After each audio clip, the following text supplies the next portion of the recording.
Let's discuss IUPAC nomenclature of alkene.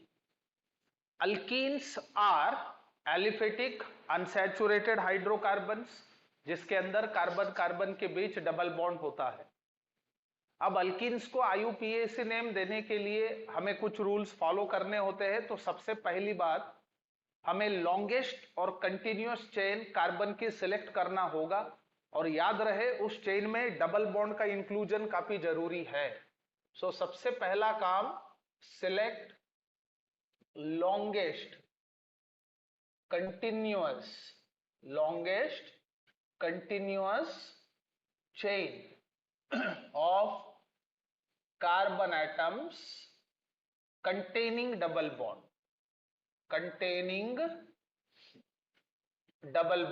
यानी उस chain के अंदर जो भी चेन हम कंसीडर करेंगे longest and continuous chain carbon का, उस लॉन्गेस्ट एंड कंटिन्यूअस चेन के अंदर डबल बॉन्ड का इंक्लूड होना काफी जरूरी है। मान के चलो दूसरी कोई ऑप्शनल चेन वहां पे पॉसिबल हो जो लॉन्गेस्ट है, लेकिन अगर डबल बॉन्ड उसमें इंक्लूड नहीं होता है तो वो वैलिड नहीं होगा। That chain will be invalid for sure.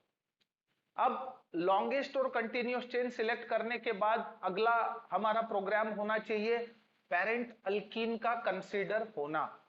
देखिए, लॉन्गेस्ट कंटिन्यूअस चेन में जितने भी कार्बन एटम्स इंक्लूड होंगे उतने ही कार्बन वाला पेरेंट अल्कीन कंसीडर होना चाहिए। So next thing is consider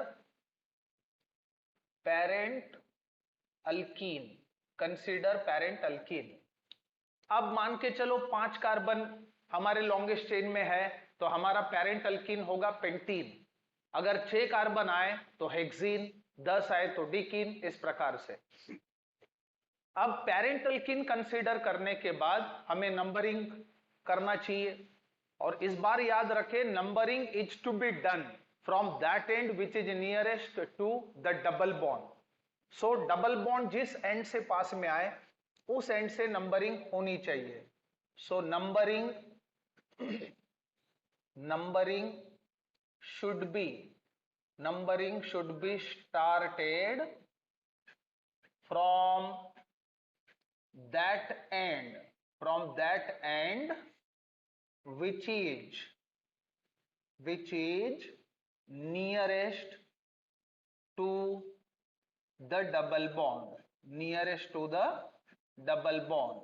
जिस एंड से डबल बॉन्ड पास में आए उस एंड से हमें नंबरिंग करनी है। अब चेन के बाहर जो भी ग्रुप्स आपको दिखते हैं उन्हें सब्स्टिट्यूएंट्स कहना चाहिए। उनको सबसे पहले हमें आइडेंटिफाई करना होगा, उनके नाम।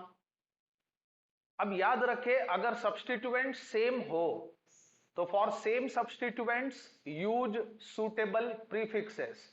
जैसे कि 2 सब्स्टिट्यूएंट के लिए डाई, 3 के लिए ट्राई, 4 के लिए टेट्रा, 5 के लिए पेंटा। अब हमें वहां देखना होगा जो भी कंपाउंड हमारे सामने आए कि उसमें सब्स्टिट्यूएंट्स कितने हैं। अगर सेम सब्स्टिट्यूएंट्स हो तो उन्हें हम लोग आइसोलेट करके नहीं लिख सकते हैं, उनके लिए हमें प्रीफिक्सेस यूज करना होगा।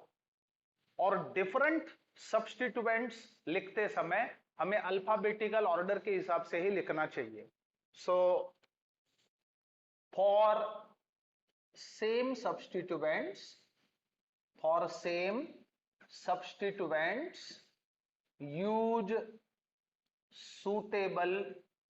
use suitable prefixes।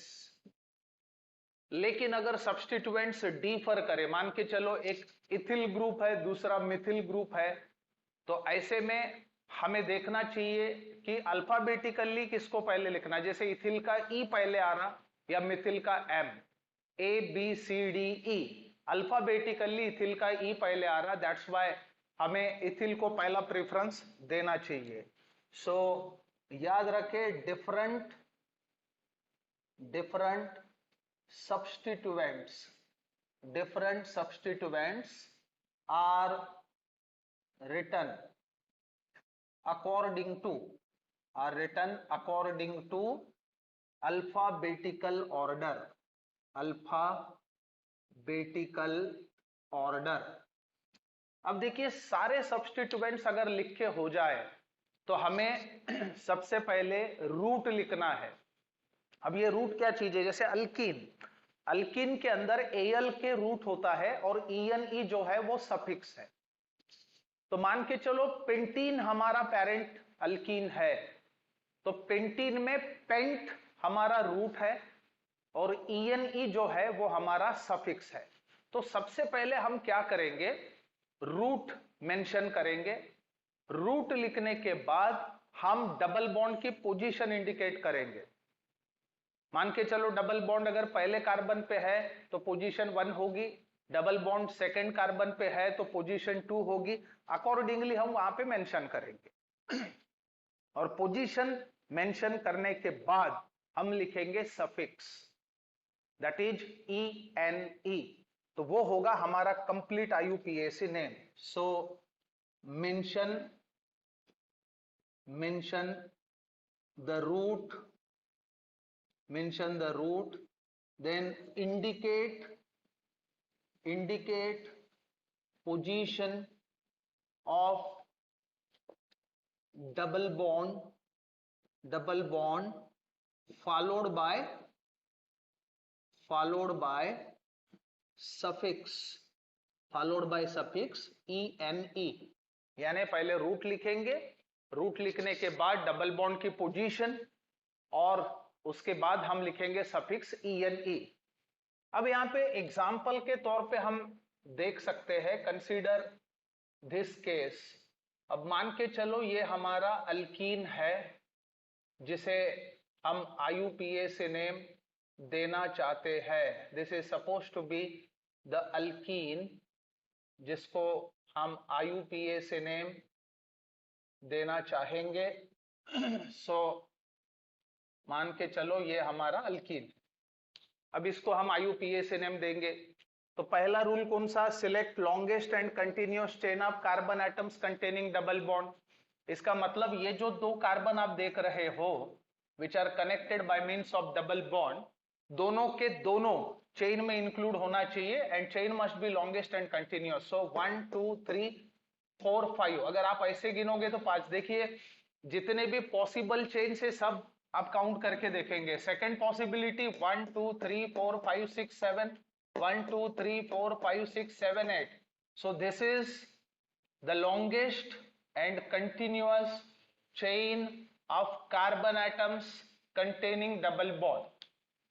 अब यहां पे कितने कार्बन एटम्स इंक्लूड हो गए, 1 2 3 4 5 6 7 8, 8 कार्बन लॉन्गेस्ट चेन में आने के वजह से हमारा पेरेंट अल्कीन होना चाहिए ऑक्टीन। देखिए octene is our parent alkene. अब इसके बाद हमें नंबरिंग करना होगा। Numbering should be started from that end which is nearest to the double bond. अब देखिए इधर से अगर आप नंबरिंग करो तो 1 2 सेकेंड कार्बन पे आ रहा, लेकिन अगर आप इधर से करोगे तो 1 2 3 4 5 6 सिक्स्थ कार्बन पे आ रहा। अब पास में डबल बॉन्ड कौन से एंड से आता है, वो एंड हमारे लिए इंपॉर्टेंट है। So we need to do the numbering from this end. So this should be the carbon number 1 2 3 4 5 6 7 8। अब नंबरिंग करने के बाद हमें सब्स्टिट्यूएंट्स को आइडेंटिफाई करना है। CH3 बोले तो मिथिल। देखिए मिथिल ग्रुप्स कितने हैं, 1 2 3, there are 3 Mithil groups. CH2 CH3 बोले तो इथिल, इथिल ग्रुप्स कितने हैं, 2। देखिए दो सब्स्टिट्यूएंट्स को, दो सेम सब्स्टिट्यूएंट्स को लिखने के लिए हमारे पास प्रीफिक्स है डाई, और 3 सेम सब्स्टिट्यूएंट्स को लिखने के लिए प्रीफिक्स है ट्राई। तो इथिल और मिथिल ये डिफरेंट सब्स्टिट्यूएंट्स है और different substituents are to be written according to alphabetical order. So alphabetically ethyl का ई पहले आ रहा है, ABCDE, इसलिए हमें इथिल को पहले लिखना चाहिए। इथिल लिखने के बाद हम मिथिल को लिखेंगे। तो पहले देखिए इथिल ग्रुप्स कितने हैं, 2। 2 के लिए प्रीफिक्स कौन सा ऐड होगा, डाई। पहला इथिल कौन से कार्बन को कनेक्टेड है, कार्बन नंबर 5, उसकी पोजीशन मेंशन करिए 5। दूसरा इथिल वो भी 5th कार्बन को कनेक्टेड है, इसलिए आप लिखेंगे फिर से 5। 2 के लिए प्रीफिक्स कौन सा, डाई, ग्रुप का नाम होगा इथिल। अब इथिल लिखने के बाद अगला पढ़ाओ, अगला नंबर आएगा मिथिल का। अब देखिए मिथिल ग्रुप्स कितने हैं, 1 2 3, 3 के लिए प्रीफिक्स है ट्राई। पहले पोजीशन इंडिकेट करिए, पहला मिथिल सेकंड कार्बन को कनेक्टेड है, that's why 2। Second methyl group is connected to third one, और तीसरा जो है वो फोर्थ कार्बन को कनेक्टेड है, इसलिए 2 3 4 प्रीफिक्स ट्राई, उस ग्रुप का नाम मिथिल। अब देखिए जितने भी सब्स्टिट्यूएंट्स है उनको हमने लिख लिया अल्फाबेटिकल ऑर्डर से। अब हमें क्या करना चाहिए, अब जो हमारा पेरेंट अल्कीन हमने कंसीडर किया हुआ है उसमें से सबसे पहले आप रूट को लिखेंगे। ऑक्टीन में OCT रूट है, रूट लिखने के बाद आप डबल बॉन्ड की पोजीशन इंडिकेट करना। अब देखिए डबल बॉन्ड कार्बन नंबर 2 और कार्बन नंबर 3 के बीच में है, तो लोएस्ट पॉसिबल जो नंबर होगा वो होगी पोजीशन किसकी, डबल बॉन्ड की। सो position of double bond will be 2, second carbon को है इसलिए उसको हमने इंडिकेट करा। अब सबसे लास्ट आपको सफिक्स मेंशन करना है, अल्कीन के लिए सफिक्स होता है ENE। सो 5,5 डाइथिल 2 3 4 ट्राइमिथिल ऑक्ट 2 ENE, जिसे आप 2 ऑक्टीन पढ़ सकते हो। ये हुआ IUPAC नेम इसका। अब कुछ जो रूटीन हम ज्यादातर यूज करते हैं ऐसे अल्कीन्स, मान के चलो CH2 double bond CH, CH2 CH3। देखिए अब ये जो अल्कीन आप देख रहे हो इसको आप क्या नाम दोगे, इसमें सब्स्टिट्यूएंट कहीं पे भी नहीं है। अगर लॉन्गेस्ट चेन आप देखो तो 4 कार्बन है, 4 कार्बन वाला अल्कीन क्या होगा, ब्यूटीन, लेकिन यहां पे सब्स्टिट्यूएंट कोई नहीं। अब जहां से डबल बॉन्ड पास में वहां से नंबरिंग होनी चाहिए 1 2 3 4।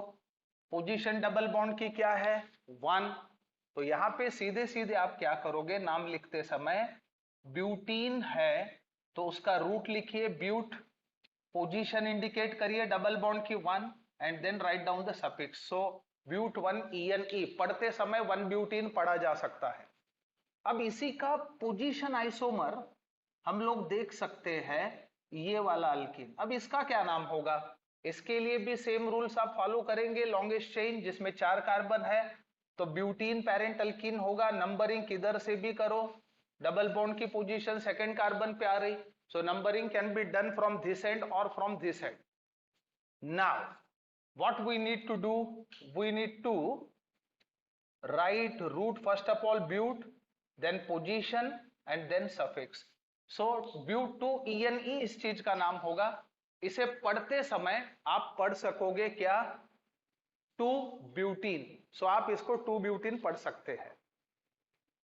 So it was all about the IUPAC nomenclature of alkene.